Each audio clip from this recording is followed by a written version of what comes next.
So guys, आज फिलहाल मैं एक नई गौशाला में विजिट करने आया हूँ। हमेशा आप देखते हो बाबा केदारनाथ के मंदिर, वहीं जाता हूँ गौशाला में पास के पास। आज ये जाट बे रोड से नियर पास करीब होगी 4-5 किलोमीटर। और ये गौशाला का सारा जो परिचय देंगे ये भाई साहब देंगे। तो ये गौशाला कितनी साल पुरानी है? ये गौशाला 25 साल पुरानी है जी। ये सन 2000 में शुरू हुई थी। तो ये वो सेमी गौशाला बाबा केदारनाथ वाली सेमी ब्रांच है ये, या सबसे पुरानी गौशाला ये सबसे पुरानी गौशाला तो हमारे यहाँ अलवर में राज सार्वजनिक गौशाला दहमी और स्टेशन रोड अलवर सबसे पुरानी गौशालाएं ये हैं। उसके बाद बस ये सब बराबर से ही है। बूढ़ी बावल गौशाला है, ये गौशाला है, ये साल 2 साल के आगे पीछे में बनी है। लगभग कितनी गौशाला, कितनी गायें हैं यहाँ? करीब 2000 से ऊपर गौवंश है हमारे पास।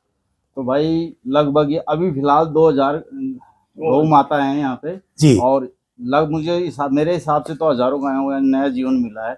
और खाने की उत्तम व्यवस्था है, चारे वगैरह की।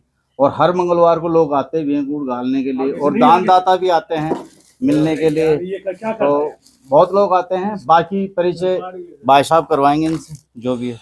आप सुनील नीमाणा जी, झज्जर दादरी तोय गोकुल धाम, जो भारत में सबसे बड़ी गायों की सेवा, एक्सीडेंटल गाय। और मुझे तो आज पता लगा है कि भ्राताश्री ने सारे भारत में राष्ट्र लेवल पर जो है ना उपक्रम बना रखे हैं। बाकी यहाँ का तो हमें पता था, जयपुर, इधर चंडीगढ़, इधर यूपी, ये सारा एरिया, अम्बाड़ा, पंजाब, ये सारा एरिया में जहाँ भी एक्सीडेंटल गाय होती हैं वो इनके पास 20 एम्बुलेंस हैं। वहाँ से एम्बुलेंस से लिफ्ट करते हैं। अपनी जो हॉस्पिटल है उसमें, जैसे अपने यहाँ मेडा सिटी हॉस्पिटल है आदमियों के लिए, मानव के लिए मेडा सिटी हॉस्पिटल गुड़गांव है, इस तरह का गौवंश के लिए। और दूसरे भी कोई पशु हैं, हिरण है, कोई ऊंट है, इस तरह का और भी कोई पशु है, उसके लिए भी वहाँ 24 घंटे इमरजेंसी सर्विस तैयार रहती है। उसी टाइम पहुंचे 4 डॉक्टर, हम गए खुद गायों को लेके रात में जैसे ही गायें पहुंची हैं वैसे ही जो ना डॉक्टर इस तरह जैसे इमरजेंसी में अपने हॉस्पिटलों में आते हैं, इसी तरह वहाँ गायों को संभाला जाता है, इसी तरह से वहाँ ट्रीटमेंट होता है। तो भाई आज एक बहुत विशेष जानकारी मिलेगी। भाई साहब जो भी हैं ये बहुत ही बढ़िया काम कर रहे हैं और गौ माता को राष्ट्रीय दर्जा यही दिला सकते हैं। ऐसे लोग जो दानदाता है ना वो करेंगे, वही गौ माता को राष्ट्रीय दर्जा दिलाएंगे। और इसी वजह से ये तो चलो जितनी गायों की सेवा करें, इनको देखकर और भी कुछ लोग आए इस सेवा में, तो बहुत अच्छी बात है। जहाँ भी गौ माता मिले आपको रास्ते में तो इन मतलब कांटेक्ट करें, यहाँ जाओ भी गौशाला जहाँ केंद्र है और वहाँ उनको विजिट कराएं। तो ये अच्छा लगता है, जैसे ऐसे लोग गौ माता की लगे हुए, जैसे माँ की सेवा करते हैं वैसे गौ माता की सेवा करते हैं, तो बहुत ही अच्छा लगता है। और मैं तो चाहता हूँ कि पूरा राष्ट्र, हिंदुस्तान जितना भी है, गौ माता की जहाँ भी देखे वहाँ उनकी रक्षा के इस माध्यम से, जो भी माध्यम है आपका, इसके माध्यम से हमारी बात पहुंचाओ। हमारे भाई साहब राजेश पत्रकार जी बैठे हैं, वो भी सुन रहे हैं, नीमाणा जी भी सुन रहे हैं, हमारे गुरु जी भी। हमारे यहाँ करीब 20,000, 1500 और 20,000 के करीब गौवंश रोडों पर है, निराश्रित है।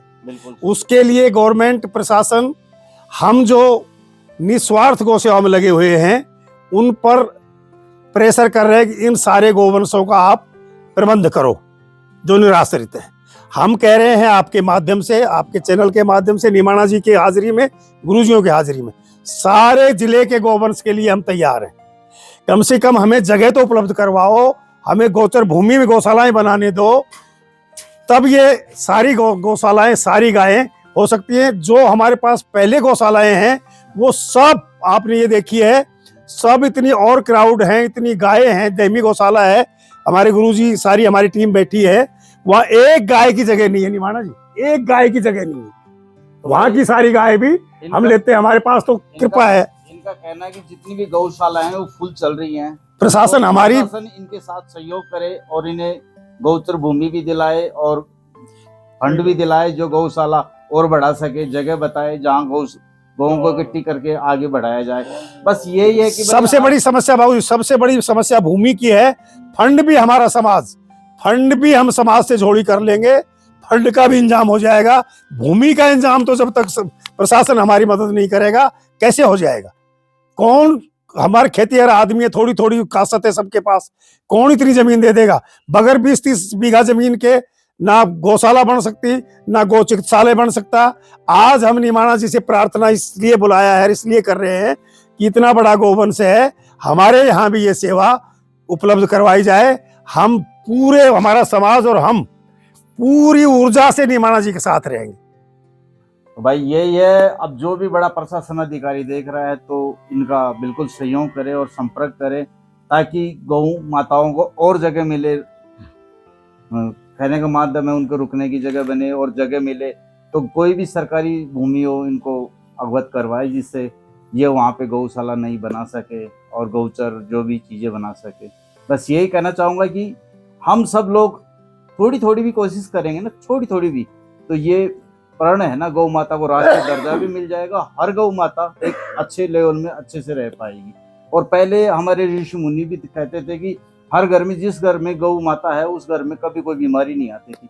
उस घर में जैसे उबले भी बनते तो खाना भी बनता तो उबलों से बनता था, दूध भी गाय गौ माता का पीते थे, तो इतनी कोई बीमारियां नहीं होती थी। तो अभी भी हम कोशिश करें कि हर व्यक्ति एक गौ को अपने घर में रखे और उसका दूध पिए। आजकल जो भी ये बीमारियां भी चल रही है वो इसलिए चल रही है, जो गौ माता की सेवा करेगा उसके सारे कष्ट वैसे ही दूर हो जाते हैं।